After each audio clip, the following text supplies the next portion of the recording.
আসসালামু আলাইকুম আমার ভিউয়ার্সদের আমাকে এভাবে সাপোর্ট দেওয়ার জন্য। প্রতিনিয়ত সকাল সন্ধ্যা রাত আপনারা আমার খোঁজ খবর নিচ্ছেন, ফোন করে, টেক্সট দিয়ে।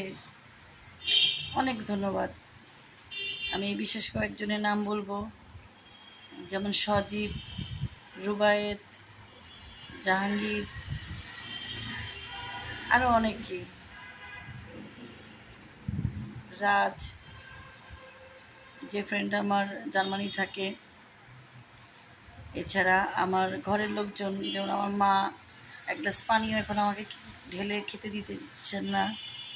আমার ছোট মেয়ে আমার পায়ের স্যান্ডেলটাও পরিয়ে দিচ্ছে, এটা ওটা যা লাগবে কাছে নিচ্ছে। সবার কাছে আমি কৃতজ্ঞ। আমার বড় ছেলে, হাজব্যান্ড ডাক্তারের কাছে আমাকে নিয়ে দৌড়াদৌড়ি করছে। সবাইকে অসংখ্য ধন্যবাদ। সবাই আমাকে যেভাবে আপনারা ভালোবাসা দিচ্ছেন, আমি আসলে অভিভূত হয়ে গেলাম। স্কুলের ভাবিরা আমাকে ফোন দিয়ে খোঁজ নিচ্ছেন, তাদেরকে অসংখ্য ধন্যবাদ।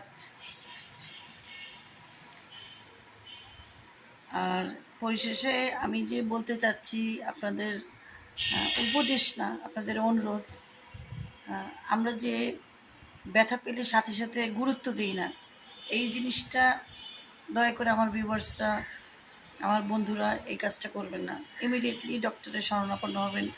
ছোট হোক বা গুরুতর হোক, যে কোনো ধরনের ব্যথাতে ডক্টরের শরণাপন্ন হবেন।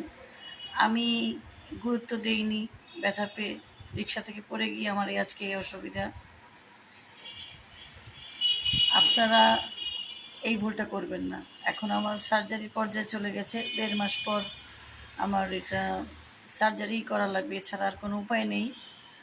এই যে আমার অহেতুক একটা ঝামেলায় পড়ে গেলাম, আমি চাই না আমার আত্মীয় স্বজন বন্ধুবান্ধব এই ঝামেলাটা করুন। আমি চাই সবাই সুস্থ থাকুন। সবার কাছে অনুরোধ, আমার মতো এই ভুলটা আপনারা করবেন না। সাথে সাথে ব্যথার স্থানে ঠান্ডা পানি দিবেন, ডাক্তারের কাছে যাবেন। এটা আমার মতো দেরি করলেই এই পর্যায়ে চলে যাবে। ডাক্তারের সাজেশন টোটাল বেড রেস্ট, আর 1.5 মাস পর must surgery, no way without surgery. তা বুঝেন অবস্থা। তাই সবাইকে অনুরোধ করব, আমার সাথে থাকেন, আমার কথা শুনবেন। আর কি বলবো, অনেক ধন্যবাদ। আসসালামু আলাইকুম।